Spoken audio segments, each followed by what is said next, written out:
friend. Welcome to the Mamahood After Trauma podcast. I'm your host, Emily Cleghorn. This podcast is for mamas navigating childhood trauma while also walking through mamahood. Together, we will empower each other to connect with who we were created to be versus who we were told to be in our trauma. I'm so excited that you've decided to take some time out of your day to join me and tune in. I hope you find this podcast uplifting and empowering. Let's get to it.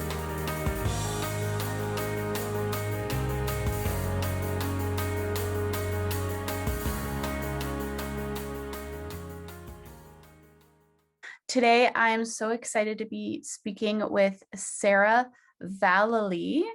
Welcome, Sarah. Thank you. Thanks so much, Emily. Great to be here. Yeah, it's nice to have you. So why don't we get started, Sarah, just by getting you to share your story and how you help people. Okay, sure. Yeah, I've been teaching meditation and mindfulness for 21 years. I began teaching meditation to children and then training parents, teachers, and therapists how to teach meditation to children. I did that for 15 years. And then I shifted gears about 5 years ago, and now I train adults how to treat other adults, teach other adults.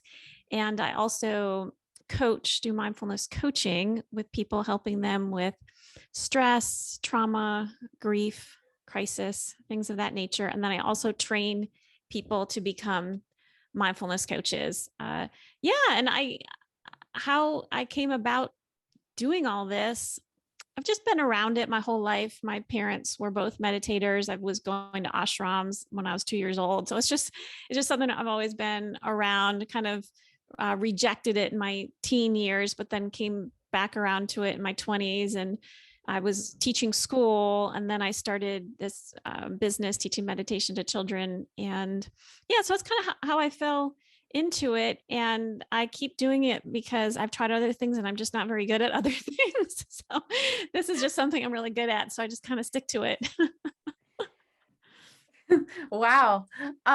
So how does meditation benefit a trauma survivor? Yeah. I'm actually in the middle of reading that book, The Body Keeps a Score. Wow. It's really amazing. It talks all about that. But yeah, basically the way I work is that we have three centers. We have what's going on in our mental capacities, our thinking. We also have our fight or flight responses, our nervous system. And then the third center I call the heart. And that's where our emotions, deep emotions are: joy, gratitude, but also pain and loss and trauma is there. And how mindfulness helps someone heal from trauma is to become aware of how those three centers are playing out and making things difficult. So a typical example would be a trauma survivor is learned how to get through by just persevering and just putting one foot in front of the other, and just a lot of stuff going on in the mental, just lots of thoughts of putting pressure on the self to do better, to be better, to keep going. So that's one scenario of how I would help someone who's a trauma survivor, is to help identify those thoughts, take the pressure off. A lot of shame thinking is usually the root of it. But then there's also people who are, because of their trauma, they are stuck in fight or flight mode. And so they need a whole nother set of techniques to help them soothe their nervous system and actually train their nervous system, retrain their nervous system to automatically move themselves out of fight or flight mode, which is a more healthy response. And then as far as the deep loss and rejection and abandonment and all of that, the self-compassion practice is so helpful for healing through that pain. Yeah, it's really not, it's really a multi-level kind of approach that you need to take with healing your trauma, because it's not just affecting one area, it affects many areas in many different ways. So there's not one quick fix. It takes time Yeah. and practice and consistency to really Mm-hmm. see the benefits. So Yeah. And to be aware of all of that, how's all that's working. Yeah. Cause it's different for different people. I mean, some people mhm, don't have the fight or flight situation. It's a different yeah, presentation. Yeah. yeah. Um, so how would you suggest a trauma survivor who has been um just go, go, go, don't stop, don't um just keep going, keep putting one foot in front of the other, and they've numbed themselves out to the point so that they put those walls up. Mhm. What is the first step that they would take to um become more self-aware? Yeah. Simply taking a moment to just sit and notice your own thinking. And Mhm. that takes patience. But if the first time might be a disaster, but if you take a few minutes here and there out of your day over time in a couple weeks, you'll eventually start to be more aware of your thinking. You'll start to notice some of that pressure type thinking, some of that devaluing type thinking, that perfectionism. Underneath Mm. perfectionism is we're often thinking we're not good enough. So that's why we have to compensate by making sure we do everything perfect. So becoming aware of that. And then I help clients connect the emotions that are Mhm. resulting from this cycle. And that can be Mhm. really eye opening because if they're in their head and doing all this, they're probably disconnected from Mhm. some of these difficult emotions of feeling disappointed, feeling worried, feeling fear, and things like that.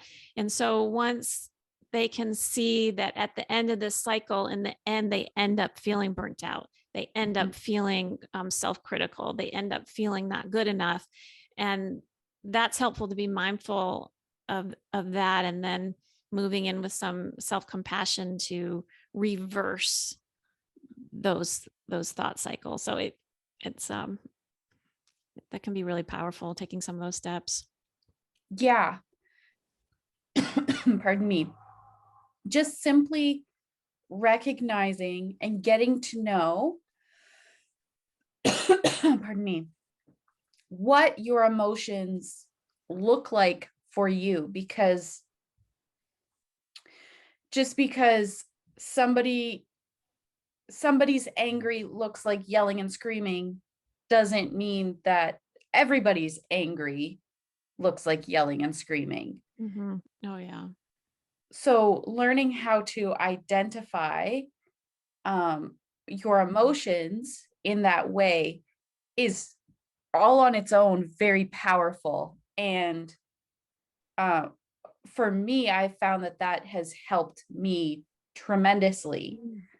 Mm-hmm. So how how would you help?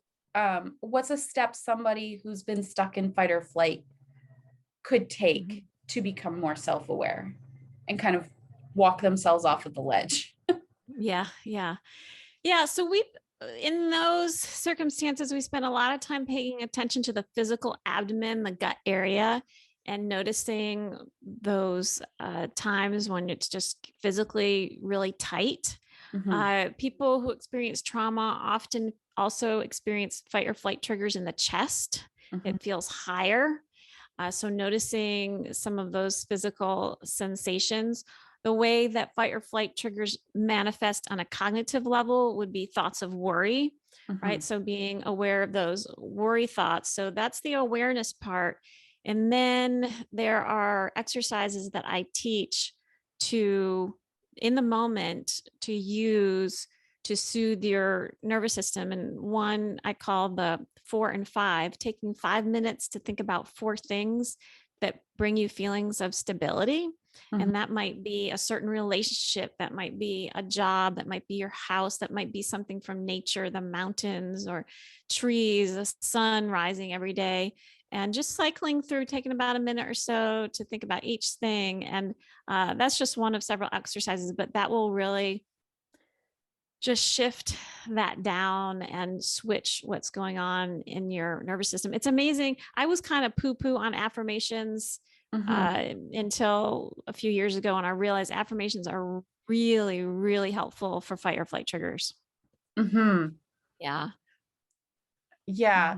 I have found personally for me, when I'm able to identify the belief or the thought that is causing the anxiety to rise up, and then I'm able to reframe it in a way that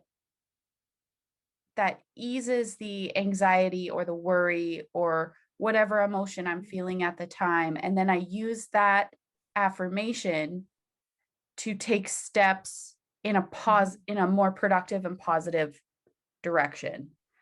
Yeah. That has been incredibly helpful for me. So Yeah, somebody who doesn't suffer from anxiety does that automatically. Like, we all are getting triggered into fight or flight, but someone who doesn't suffer from anxiety just does it automatically. So those of us, including me, I suffer from anxiety. Like, we need to be we need to be intentional about it, and we need to do it, and so we can pull ourselves out. Yeah, it's a very conscious, very, very conscious effort that needs to be made. Otherwise, I find myself spiraling down into the deep, dark hole of, well, what if this happens? What if that happens? And that's not helpful. That's not helpful for anybody. So what is one tool or strategy that someone can take away from listening to this episode today, that you could share? Sure. Yeah. Well, there's a few I can share.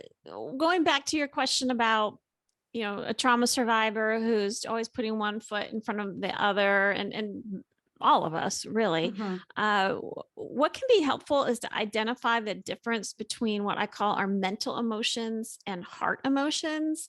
So these mental emotions are the emotions that have logic intertwined with them. So a good example would be anger.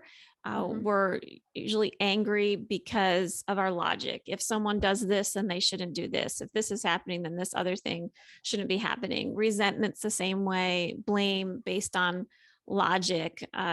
Even frustration, we usually get frustrated because of the logical process that we have. And I'm not, saying we shouldn't be thinking those things, or feeling those things. But what happens is it gets stuck. We get stuck there. There's not really, anger can sometimes motivate us to do certain things that, put us into a healthier situation in some occasions. But in general, what's better is if we can move that emotional experience, what I call more down into the heart, where we can heal. Because if we're stuck in anger and blame and resentment, in frustration, we can't heal.